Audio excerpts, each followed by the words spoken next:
It's a privilege to be called before this esteemed body once again today. On behalf of the Philippine Health Insurance Corporation, may I extend our profound gratitude to Senator Bongo for his unwavering commitment to the well-being of our nation. Your leadership, Senator Go, has been instrumental in driving forward the vision of universal healthcare, a vision that we strive to make a daily reality. On December 12, we joined the world in commemorating Universal Healthcare Day. Today, I am pleased to present an update on how PhilHealth has turned aspirations into action, demonstrating what can be achieved through the constancy of incremental change. Progress, no matter how daunting the challenge or monolithic the institution, is inevitable when pursued with diligence and a steadfast commitment to purpose. Keeping up the pace we have set over the last 24 months of my term. Over these last months, PhilHealth has embarked on an unprecedented journey of benefits enhancement. I am proud to announce the approval of 12 new benefits carefully designed to meet the evolving healthcare needs of our members. We developed coverage for 10 rare diseases that we are calling Z Miracles for Rare Diseases. These address the often overlooked needs of persons living with rare diseases. With this, we hope to position the Philippines as a leader in rare disease care in Southeast Asia. We also included physical rehabilitation and assistive devices in our benefit packages. Therapy sessions, diagnostic tests, and assistive devices for mobility impairments enable greater independence and improve quality of life for our disabled kababayans. We further improved the Z benefits for peritoneal dialysis and strengthened support for both adult and pediatric dialysis patients. We enhanced Z benefits for kidney transplantation. This involved a dramatic increase in coverage from 600,000 to over 2 million pesos, ensuring life-saving care for those in need. We extended care to post-kidney transplant patients to ensure successful long-term outcomes. For acute myocardial infarction coverage, we put in place a 1,629% expansion in financial protection for one of the country's leading causes of mortality. And for heart surgery coverage, we expanded benefits for critical cardiac procedures, including bypass surgeries.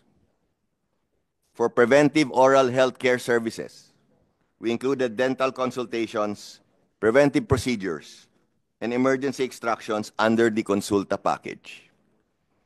We also expanded coverage for emergency and urgent care and inter-facility ambulance transportation, ensuring immediate medical response.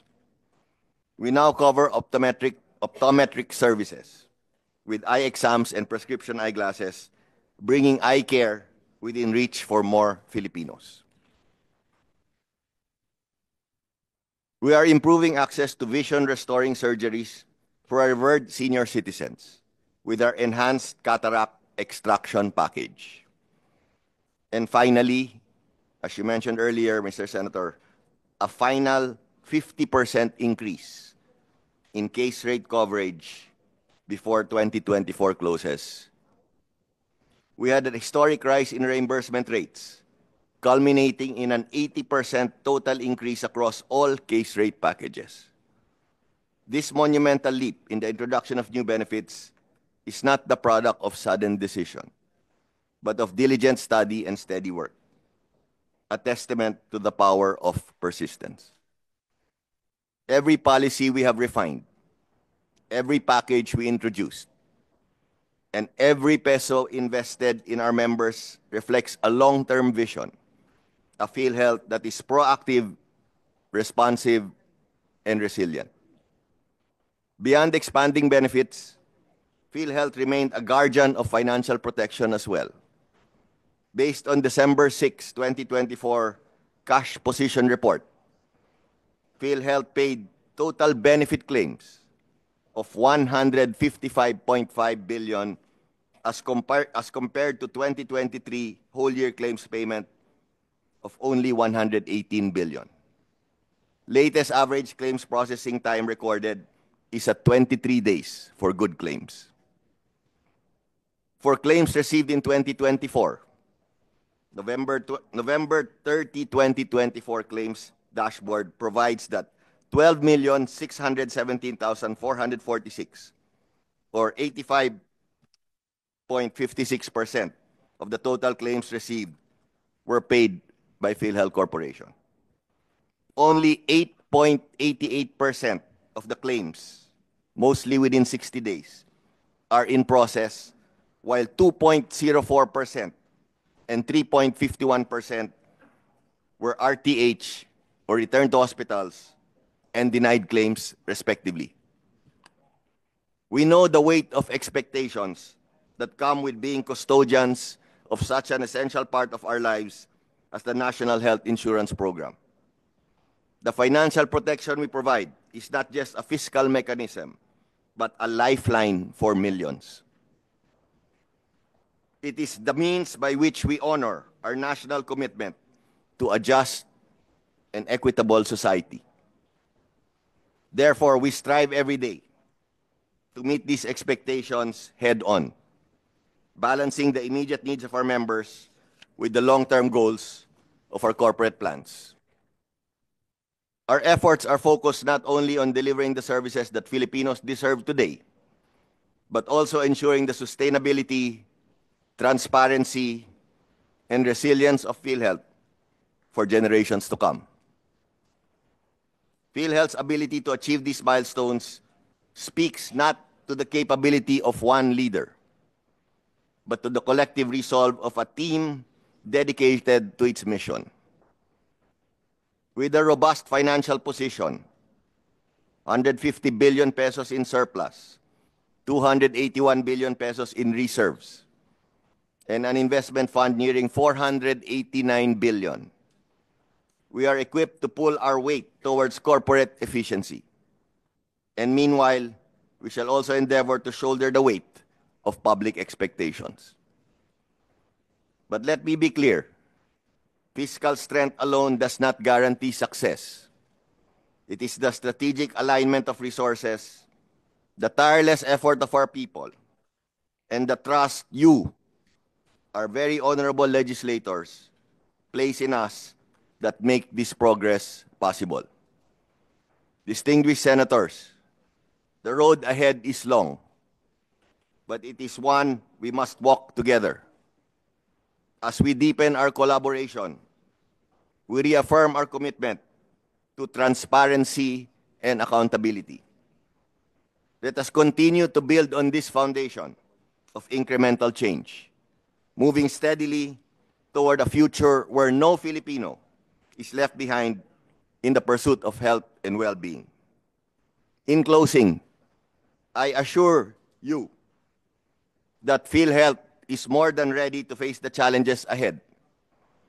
We have demonstrated our capability to navigate complexity and deliver results.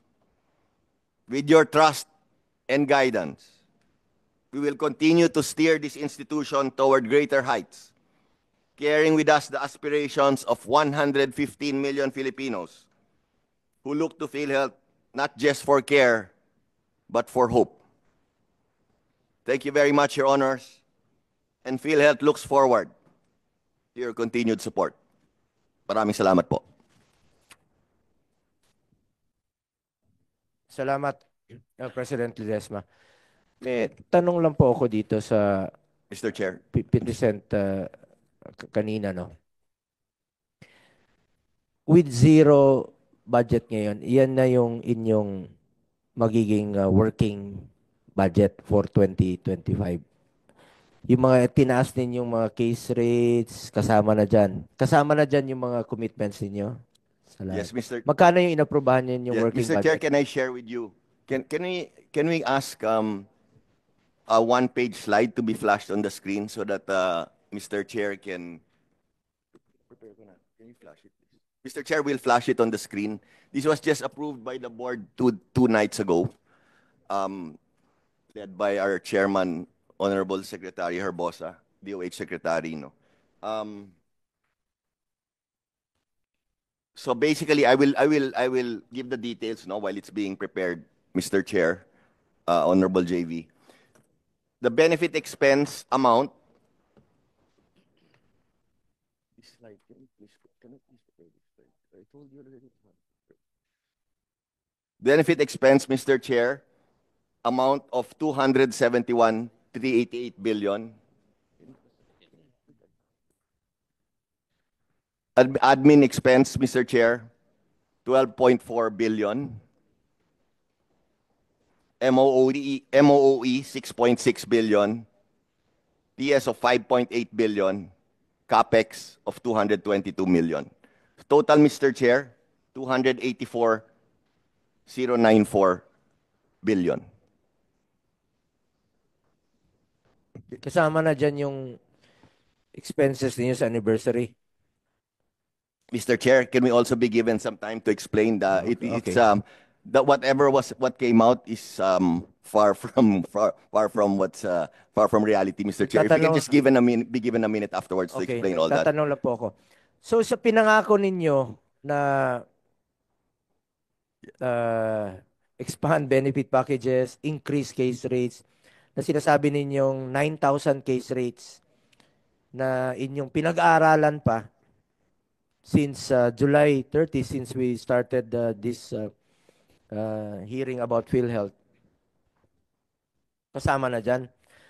Tinanong kita noon, sabi mo nag-increase na kayo ng 30% noong February and another increases 30 to 50%. So ginawa niyong 50% plus 50% Actually, across the board lahat. yes. Actually, Mr. Chair, sorry, Mr. Chair, if I can be allowed to explain. So last February 14, Mr. Chair, we increased almost across the board by 30%. When I say, Mr. Chair, when I say almost across the board, it means the total of all of the 9,000 case rates. So almost all of the 9,000 case rates. Now, Mr. Chair, 2 nights ago, in our last board meeting, chaired by Honorable Sec Herbosa, we approved another 50% on top, Mr. Chair, on top of the 30% increase last February 14. So that translates, Mr. Chair, to a total of 80%. So we had 30, Mr. Chair, last February 14, and then 50 2 nights ago. So that's a total of 80% po increase. No? If that's compounded, that's almost around 95% po. No? I hope that clarifies, Mr. Chair, your query.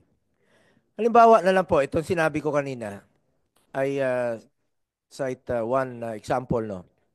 Mag-asawa, pulis, ang bawas sa kanila, kalta sa sweldo nila, 1,008 each, no? So, 3,600 ang kinaltas po sa kanila bawat buwan. So, nakapag-contribute sila ng 43,000 per year. Sample lang po ito sa case, pinag-usapan natin case rates. So, sila mag-asawa, 43,000 ang na contribute nila sa PhilHealth sa loob ng isang taon. Ngayon, nanganak yung misis, di ba? So, yung kinaltas,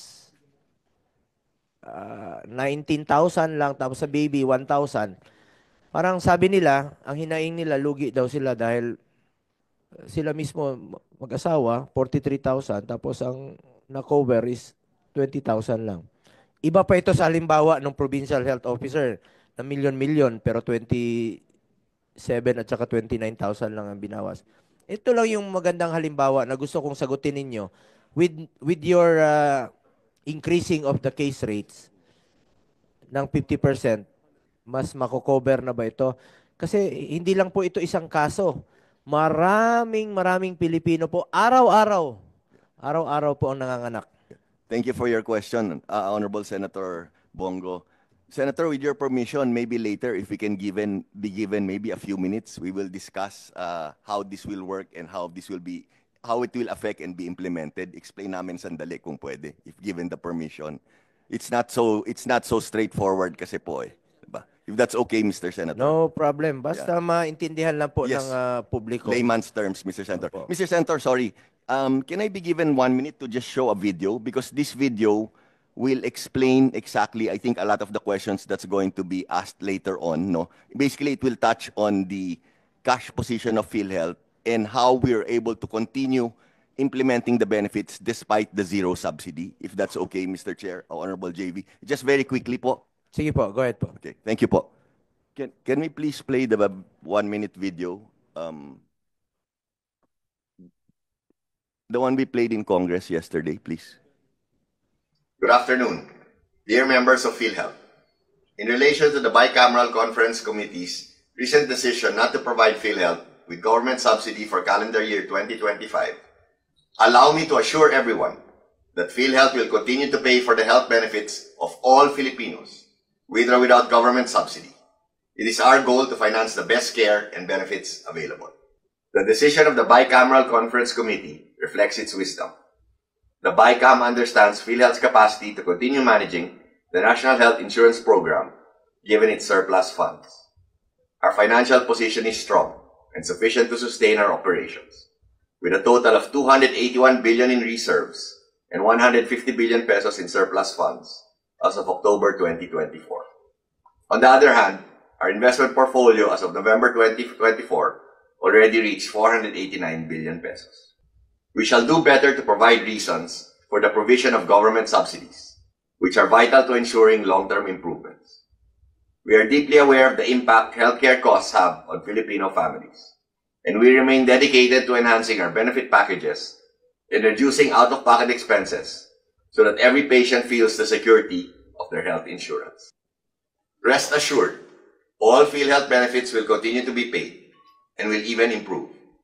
PhilHealth stands with every Filipino in our shared goal of achieving universal health coverage and a healthcare system that you can always trust and rely on. Together, we will overcome these challenges and continue to strengthen our commitment to your health and well-being. Thank you very much po.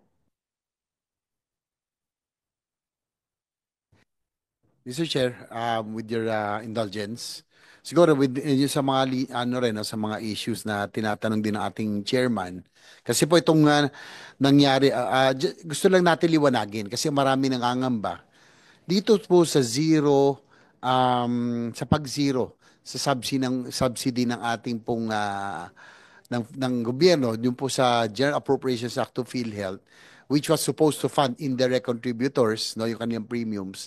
Again, for the record, Mr. Ledesma, sinabi nyo na hindi ito maapektuhan at lahat ng miyembro, ibig sabihin, lahat ng Pilipino ay talagang i-cover pa rin po ng PhilHealth. Yes, yes, Your Honor. Ang siguro, Mr. Chair, ang naging rason po ng Bicameral Conference Committee, sa dahilan po ang nangyari po, naging controversial na naging hearing nyo rin po, yung, dahil dito, yung in excess funds na 89 billion na hindi po nagamit and which was declared as excess and savings noong 2024. So yun po ang naging rason dahil po sa budget po kasi, Mr. Chair, talagang lahat ng pondo ay kinakailangan gamitin.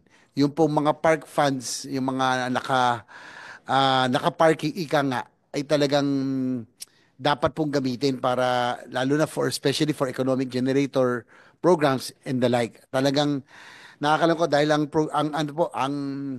dapat maintindihan din ating mga kababayan, ito pong budget season, ang budget hearings ay talagang win some, lose some. Lahat mong ating tinulak, may mga nakuha tayo, meron pong hindi. No? In this case, ito pong siguro po ang naging prioridad ng ating pong budget ay yung pong mga economic generators, no? Yung pong sa infrastructure programs na nung isang taon, nasaan program, pero ngayon po napunta sa program, kaya marami po ang naapektuhan No? Ito po yung mga railway system, infrastructure na this will produce jobs and opportunities in the future by creating growth areas. Pero syempre ang una pong katanungan, Mr. Chair, ay yung pong participation po kasi ng PhilHealth, no? Nabanggit kanina ni Chairman Bongo kanina na minsan milyon-milyon, daan-libo ang ang billing, pero bakit ho ganun lamang ang sinasagot ng PhilHealth? Nais ko lang sigurong pailala muli na hindi ho tayo private corporation. We don't need savings. We don't need excess funds at the end of the year. Ako po, nag-mayor, ang sa amin po, pag executive ka, pag social fund, dapat yan inuubos. No? Sabi ko nga no, na Mr. Ledesma, nandito po si Secretary Orbosa, ay siguro we will be willing even to have supplemental budget kung kukulangin yan. Pero kung ito ay nararamdaman natin makababayan, we are already entering the 5th year of implementation of the Universal Healthcare Act. Although meron namang considerable improvements sa out-of-pocket expense, but we have a long way to go. Siguro po yung kung nagiging rason, Mr. Chair, yung kaninang tinanong nyo, bakit ito na sinasagot ng PhilHealth, ang laging nagiging basyan ay yung case rates. And I'm glad that you have already adjusted, but it took you quite a long time. Kaya nga sana, yung po, pasensya na po, Mr. Ledesma, kung ako'y nakapagsalta na kinakailangan nating leadership change, but I kept quiet for 2 years. Kasi bago ang administrasyon, bago rin po kayo.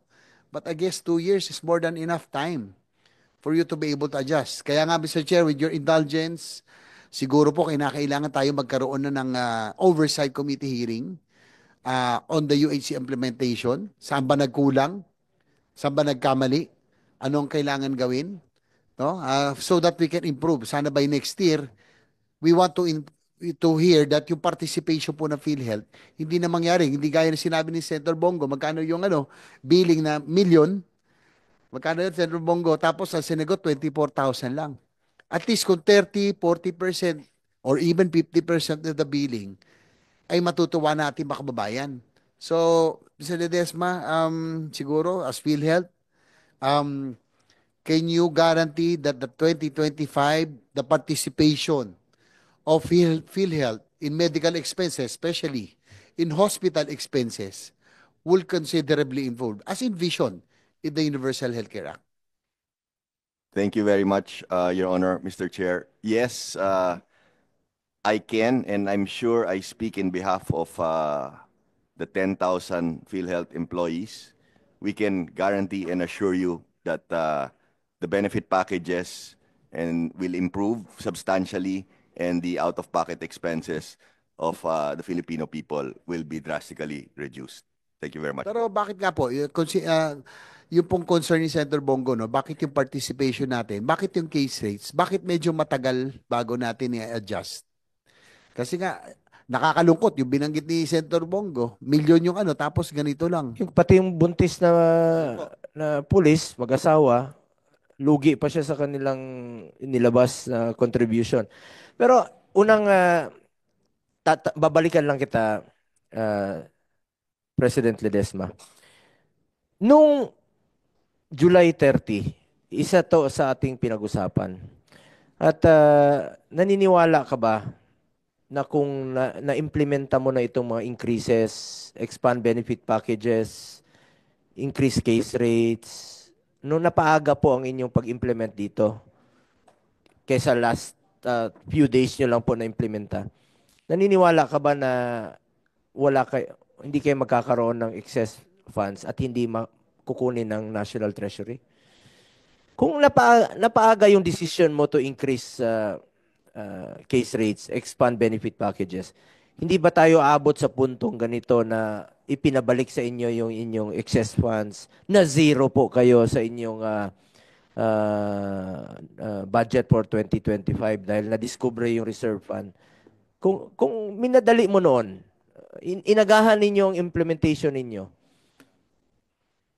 Thank you for your question, Mr. Chair. Pakisagot lang, yes or no lang muna. Actually, Mr. Kung napaaga yung implementation nyo ng increasing case rates na-expand yung benefit packages, nakinabang yung mga pasyente nating mga mahirap, hindi tayo abot sa puntong mawawalis yung inyong excess funds. Yes or no? Mr. Chair, Yes or no lang muna. Kung tingin mo na. I was going to ask Mr. Chair, with your permission. Huwag mo akong tanongin. Ikaw Wait. tinatanong ko. Yes or no? Kung napaaga yung implementation nyo sa ginawa ninyo kahapon o ng karang araw, hindi ba tayo aabot sa puntong magkakaroon ng pagwawalis ng excess funds? Yun lang naman. Sa tingin, kung napaaga. I was thinking, Mr. Chair, maybe it would be our finance guy will be able to answer the question better. Yun kasi ang problema doon. Kung napaaga ninyong na-increase yung case rates ninyo, na-expand ninyo yung benefit packages ninyo, yung mga commitment ninyo na ngayon nyo pa nagkakandara pa kayo, ilang buhay kaya ang nasave na salbar niyan, ilang Pilipino po ang nakinabang dyan ng mga mahirap. Hindi sana kayo magkakaroon ng excess funds. Hindi nyo kasi pinansin noon eh. Ngayon nyo lang po, ngayon lang kayo nagkakandara pa dahil naging issue na po itong PhilHealth. Sana hindi kayo na zero ngayon. Ang sakit dito, nawalis na yung excess funds ninyo dahil rin po sa inyo na nagkaroon kayo ng excess funds. Kung ginamit nyo noong una, in the start of the year pa lang, umpisa pa lang po ng taon, pinlano nyo na lang maayos, ito, expand benefit packages, increase case rates, ito, dagdag natin yung, kung ano yung pinlano nyo ngayon, sana pinlano nyo na noon, wala kayong excess funds, wala kayong ganong kalaking reserve fund, sundin nyo lang yung mandated by law. Kung sabi nga ng Department of Finance, kailangan nyo magkaroon ng reserve fund of 140 billion a year, another 140, kung 280 yung kailangan yung i-reserve fund, yung 220 ninyo, nagamit na sana sa mga pasyente. Pati yung excess funds na kinuha ng National Treasury, nagamit na rin po sa mga pasyente. Isipin nyo, 220 plus yung kinuha ng National Treasury na 60 o na hold lang yung 89. So more than 200 billion sana ang napakinabangan ng Pilipino kung inagahan nyo lang po. Mr. Chair. Sige, sagutin mo. Mr. Chair, thank you. Thank you, Mr. Chair. Mr. Just want to mention, Mr. Chair, that when we implemented the 30% almost across the board increase, the initial 30%, that was done po last February 14. So this 50% now we added was just a few nights ago. But last February 14 po namin implement yung Kailan kinuha ng National Treasury yung 89.9? 89.9. When was that? I think it was April of this Ay year. kung tinaasan nyo, sinabay nyo nung Pebrero yung sinasabi mong 30%, kung tinaasan mo na ng 80%, nakinabang pa ang Pilipino, nakinabang pa yung mga mahirap, hindi pa na naging excess fund, hindi na walis. Yes po. Nung na-discover na meron kayong excess funds, doon nakita na meron kayong reserve fund. Yes po. Doon nagka-problema. Yes po. Attorney Eli. Mr. Chairperson, to be fair to our President and Chief Executive Officer Emmanuel Ledesma Jr., Mr. Chairperson, it was only during his term that the case rates was enhanced, improved, and before his term, Mr. Chairperson, honorable members of the committee, the case rates was not even touched. During the previous administration. Bakit po? Bakit po? Ikaw, For- matagal ka na dyan. Yes, Mr. You Chairperson. were there even before the appointment of President Ledesma. Bakit hindi nyo naisipan noon? I'm addressing it not only to Mr. Ledesma, but to PhilHealth. Sabi mo, panahon lang niya. Ba't hindi nyo, kung naisipan yung itaas nung February, ba't hindi nyo from 30%? Kahit na tinaasan nyo ng 30%, yung kinaltas ka dun sa buntis na yung mag-asawa na pulis, yung kinuha lang sa kanila, 20,000 lang po nakaltas. Kung inagahan nyo, baka at par na po dun sa kanyang contribution, kahit na tabla man lang sila, hindi sila nalugi. Lugi pa rin sila eh. Hindi po, tandaan ninyo ang PhilHealth, hindi po negosyo yan. Para sa health po yan. Kaya nga tayo membro ng PhilHealth. Kaya tayo may Universal Healthcare Law. Para makinabang yung mga pasyente at hindi sila matakot. And yet, we are still very far from full implementation of the Universal Healthcare Law. Sangayon pa ako kay Senator JB, mag-oversight tayo. Ito, parang oversight na rin itong ginagawa natin eh.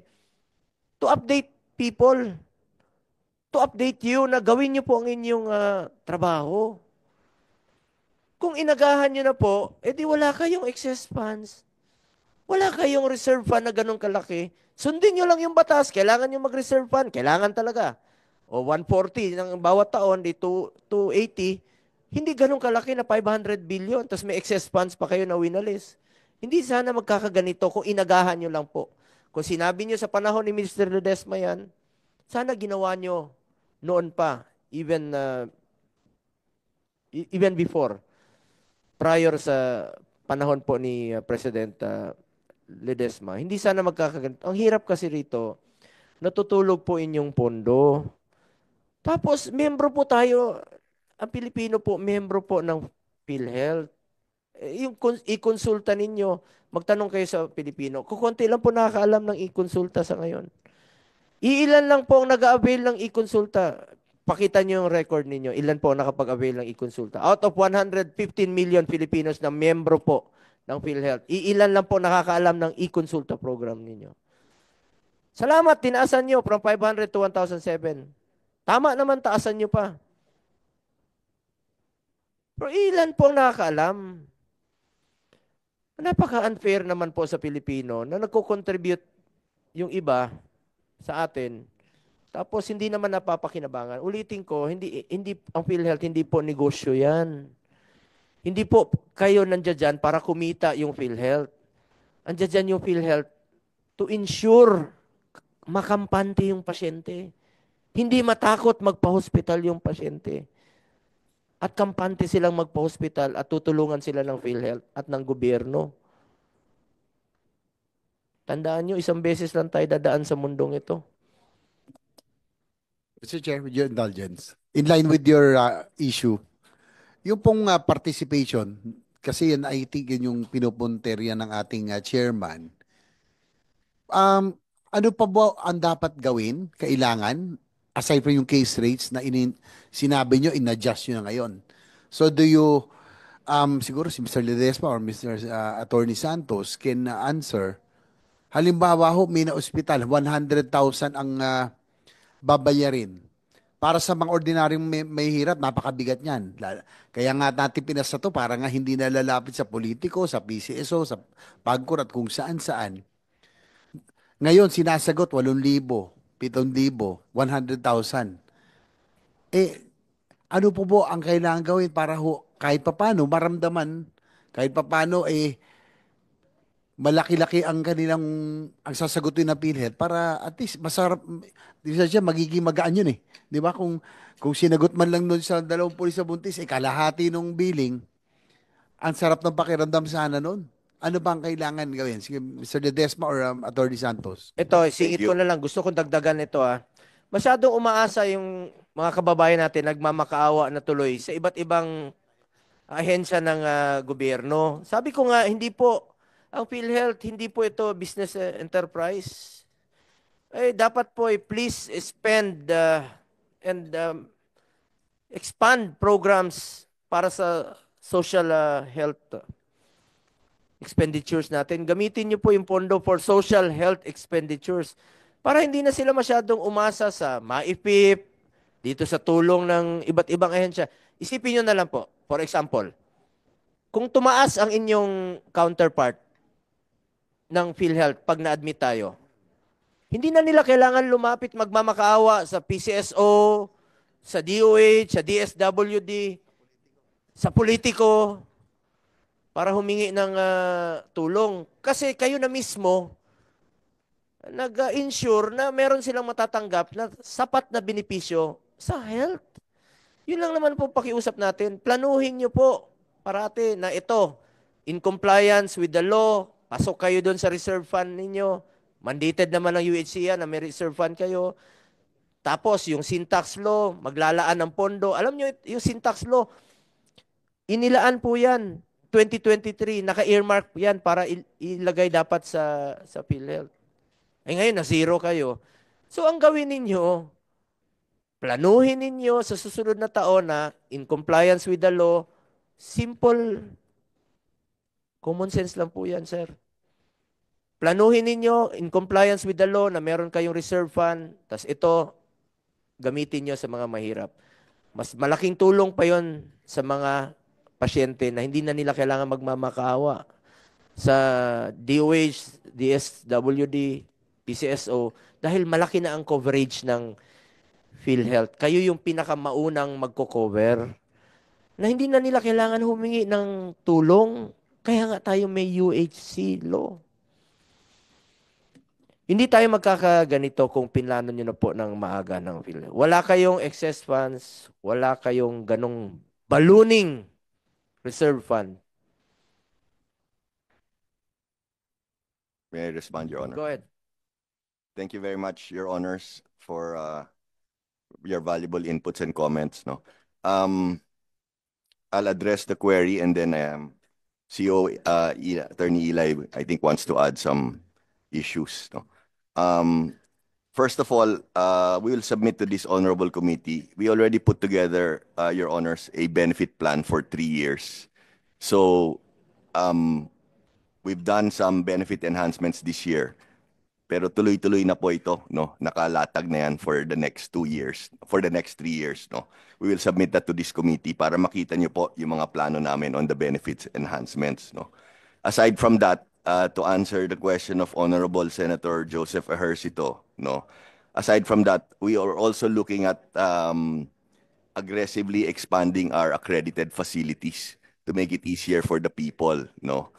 And then in line with that, we are also pushing very hard on improving our road to full digitalization. No, with that also we have a lot of updates to this honorable committee. We can also share with you. No, marami na kaming headwinds. No, we've had successful biddings and we're really moving forward on the digitalization aspect. No, that will also make it much easier and much more efficient. No. Lastly, before I pass it on to CEO Eli, regarding the Consulta program po, we strongly agree with you po that prevention, no, primary care is really more important. So, although we still have a long way to go po, the ones familiar now, ang registered number, ang latest count is a little less than 30 million po, no. Pero again, we agree that is way too short, no, way too small, and we are planning to do a lot of aggressive marketing and aggressive information. Sorry to cut you, no, Mr. Chair, with your indulgence. Doon po sa Consulta package and other benefit packages of PhilHealth for that matter. Actually, maganda yung benefit packages natin eh. Nag-level up yan. Hindi alam ng pero ang problema, bakit hindi alam ng taong bayan? Bakit tayo nagkulang sa information drive? No? For example, Mr. Chair, yung kidney transplant may 600,000. Yung pong open heart surgery may 500,000 silang nakukuha. Breast cancer 150, 200,000, di ba? Kung di ako nagkakamali. Pero ang tanong lang, Mr. Chair, kahit na ganun ng packages, madalas ang sinasagot ng PhilHealth maliit pa rin eh. Bakit ganun? Yung participation. Tapos ang lagi sasabihin, nung minsan may confront ako ron sa Cardinal, may na-hospital na leader namin sa San Juan, milyon yung kanilang, gano'n din, milyon yung kanilang babayarin, sagot ng PhilHealth, nasa 8 to 10,000. Ba't kailangan tipirin? Di ba? Di ba dapat, on the onset, Mr. Chair, kung alam nyo naman naririnig na ganun, ang laki ng billing ng ating mga kababayan, tapos bakit kailangan natin tipirin? Tama si Senator Bongo, hindi tayo private corporation na kinakailangan malaki ang profits, malaki ang margin, malaki ang excess funds at the end of the year. So yun lang po siguro ang mga dapat natin sagutin na Mr. Ledesma. Saan tayo nagkulang? Saan tayo nagkamali? Bakit po maliit ang sinasagot natin when in fact our aim really is to lower the out-of-pocket expense. Eh kung million po ang kanilang babayarin tapos 8,000, 10,000 lang ang ating sasagutin, eh di hindi tayo nakatulong, it didn't even make a dent on on our aim of lowering the out-of-pocket expense of every Filipino. Yan naman po na ang talagang intention ng UAC. Yun po, bakit ho, alam nyo na po, siguro nakakarating sa inyo na gano'n yung malalaking hospital bills, bakit to tipid na tipid?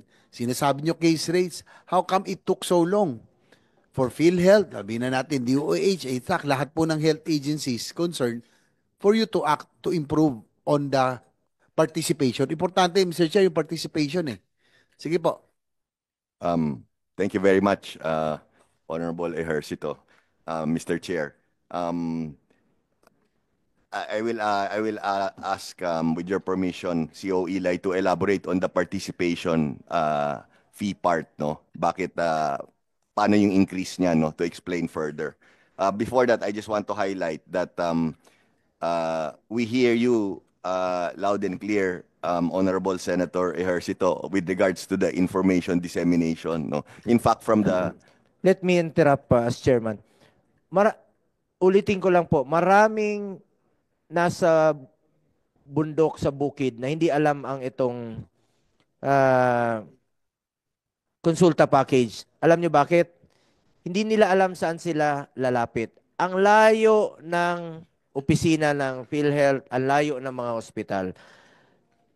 Let me repeat and remind you, marami pong mga super health centers o health centers ang ating DOH na pwedeng mag-tie up kayo. Doon nila makikita yung mas mabilis konsulta program ng nandiyan na yung check-up. Binibigay nyo naman yung pondo through LGU para sa konsulta. Paigtingin nyo lang po ang inyong information dissemination at coordination with DOH and LGU po. Marami pong super health center na tinatayo ang DOH sa ngayon. Nasa bundok yun, yung iba nasa island. Halimbawa na lang po, Tingloy, Batangas. Paano makapag-enroll sa konsulta package yung mga Batanggenyo doon sa Tingloy? Island yun, 1 hour away. Meron silang super health center. Ipa-accredit yung super health center. With that, yung mga nando doon around the town, makaka-enroll po sila. Yung inyong less than 10% na enrollees dyan sa konsulta package ninyo, mas madodoble yan. Sipin nyo, less than 10% pa lang ang inyong nakaka-avail out of 115 million Filipinos. Yan o. Ito. Sec Herbosa. Ayan po. Tingloy yan. Meron kayong super health center dyan. Batangas. Island po yan. Paano sila makaka-enroll dyan kung hindi sila nakakaalam? Pwede ipa-accredit nyo yan. O, bigyan nyo ng gamot. O, yun yung dental services ninyo. Kikita pa yung LGU dahil sa inyong konsulta package. Makaka-operate pa sila. So, information dissemination, please. Thank you for that, Senator. Actually, after hearing that from you, Your Honor, I will just coordinate with Secretary Herbosa on how we can fully utilize the different health centers. Also, Your Honor, I just want to add, I'm actually glad Honorable Ejercito mentioned it. Even in our hearing yesterday in Congress po, they were all highlighting, sinasabi po nila na ang daming ginagawang increase ng benefit packages ng PhilHealth, pero kung hindi rin nakakaalam ng mga tao, sayang lang, So in line with that, we are also coordinating with PCO, and Congress is also helping us to successfully and fully disseminate all of this information. But Your Honors, you are both correct when you say that kulang sa information dissemination ng PhilHealth, So we are focusing on that, and even we are getting inputs even from the Board of Directors to help us fully disseminate all of this info, Now, Your Honor, with your permission, if I can ask you, Eli, to discuss more on the participation part, and the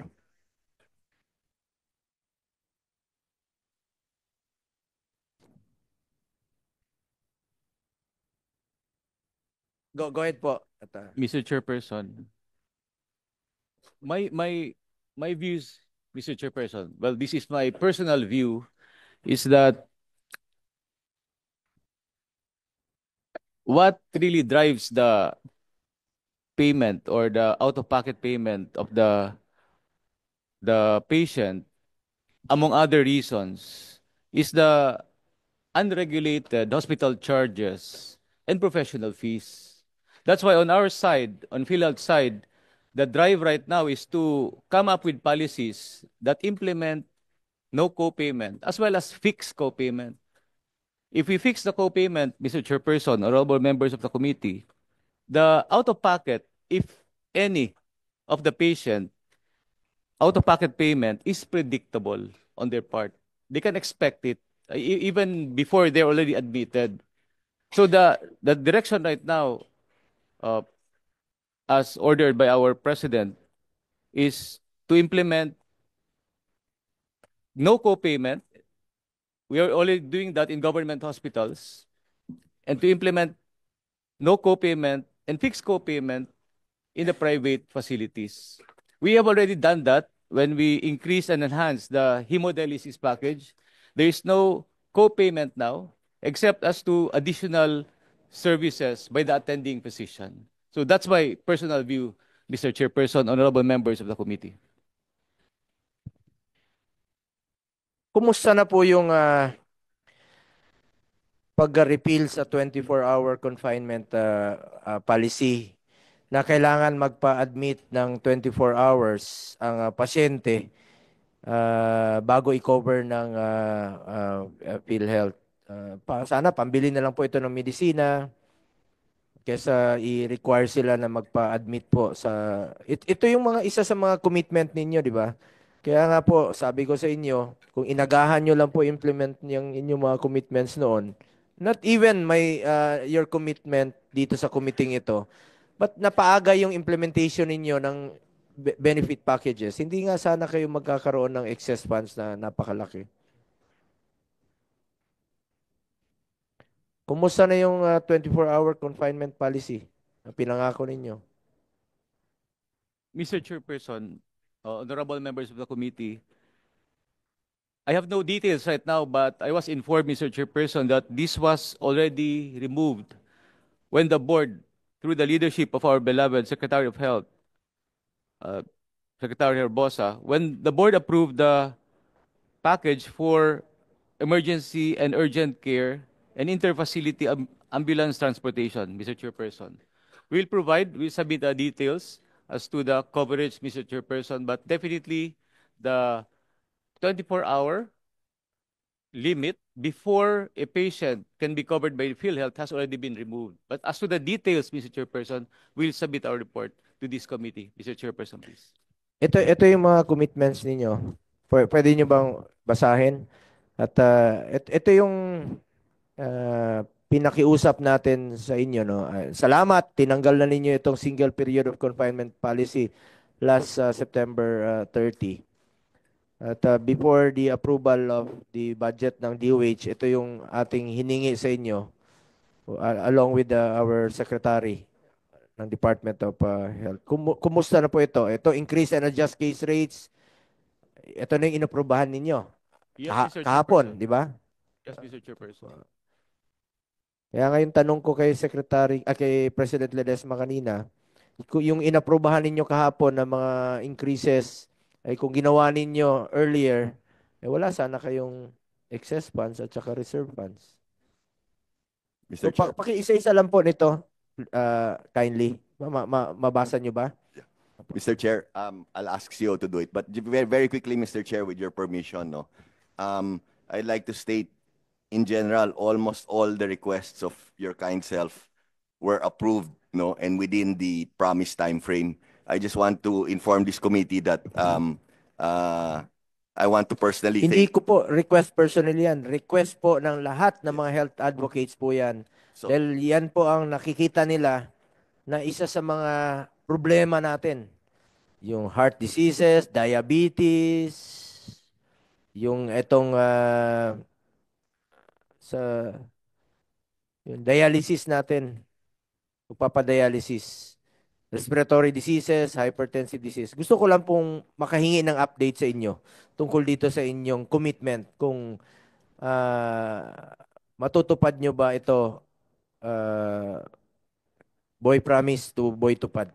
Yes, Mr. Chair. Before COO will isa-isahin po natin yan, I just want to take this opportunity, Mr. Chair, just to mention to this honorable committee na lahat po ng request ng health advocates and the senators na approve po naming lahat with the help. Talagang minadali namin, tinrabaho namin with the help of our chairman of the board, si Secretary Herbosa. No? He was very supportive. Talagang inano namin, talagang super rush to lahat po. And we wouldn't have done it without the full support of DOH Secretary Herbosa.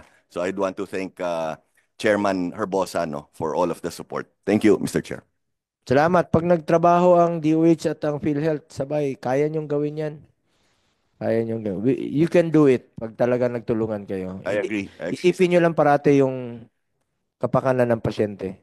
Yun lang ang habang nagtatrabaho tayo, isipin natin yung mga mahirap. Yes, Mr. Chair. Thank you, Mr. Chair. Isa-isay na natin, Mr. Chair po. Sige po. COO, can you? Mr. Chairperson, if I may. Mr. Chairperson, under the first commitment, increase in the benefit packages for the top 10 mortality diseases in the Philippines, such as heart diseases, diabetes, respiratory diseases, and hypertensive disease. In general, we have already complied with this, Mr. Chairperson, through the consulta as well as through individual benefit packages, Mr. Chairperson. For the second item, increase and adjust case rates by up to 50% across the board by November 30, 2024. We have already accomplished this, Mr. Chairperson. Thank you very much. And the third is expand and improve benefit packages, including dental benefit packages. We have already done this, Mr. Chairperson, through the initiative of our Undersecretary Chong, Mr. Chairperson. The outpatient drug benefit package, we already have this, Mr. Chairperson, and we have already enhanced the mental health benefit package. We now have the coverage for optometric services and devices, as announced earlier by our President and Chief Executive Officer. We also have coverage for assistive devices such as wheelchairs, including coverage for emergency outpatient services. We have also this particular item, Mr. Chairperson, inclusion of diagnostic tests such as CT scan, PET, MRI, and angiogram. We are still studying it to be covered under the consulta. So this is under study, Mr. Chairperson. So for the coverage of chemotherapy sessions, we have already improved and enhanced the Z packages for this. The second to the last item is repeal of anti-poor policies such as a 24 hours confinement policy, which prevents the coverage of emergency outpatient services for patients not needing facility admission. We have already remove this through the expanded coverage for emergency and urgent care package. And the last item, suspension of PhilHealth premium contribution increase, which was implemented in 2024 in support of Senate Bill 2620, which was passed on the third reading in the Senate. We, as stated earlier by our President and CEO, we fully support the Senate Bill 2620, and we support the move to suspend the premium increase for 2025, Mr. Chairperson. It's just that we need to complete the study as well as the proposal for the approval of the PhilHealth Board. Mr. Chairperson, thank you very much. Paki-submit lang po ng kindly submit the corresponding guidelines for each commitment, no? And please update us. Paki-update lang po sa committee ito kung ano na hong nangyari dyan sa mga commitments ninyo. Yes, Mr. Chairperson. We'll submit a formal report, Mr. Chairperson.